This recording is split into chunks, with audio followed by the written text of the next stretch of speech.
Il est partout, omniprésent, même sur les routes. Tout le monde l'a déjà vu au moins une fois, alors on est allé vérifier si tous connaissaient son histoire. Oh non, je ne sais pas.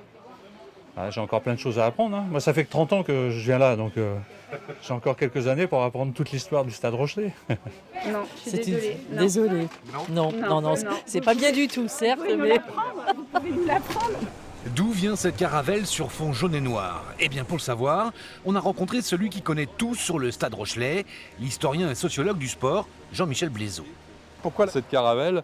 Parce que selon le créateur, le dessinateur, ça représentait les valeurs fondamentales du club, c'est-à-dire la solidarité, l'entraide, les gens de mer, le courage, la bravoure face à l'adversité, à la mer, qui est toujours dominante.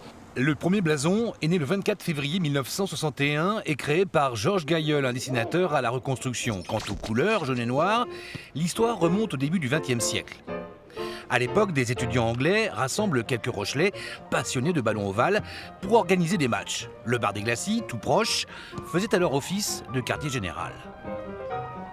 La mère Joseph, tenancière de cet estaminet, a collecté les doléances de ces jeunes fous là, et leur a dit écoutez, qu'à cela ne tienne, je vais vous tricoter des ceintures de laine pour que vous puissiez vous distinguer. Donc elle est allée à la bonne maison sur le port de La Rochelle, à Mercerie, et elle a pris les pelotes de laine qui restaient, tricoté des ceintures jaunes pour les uns, noires pour les autres.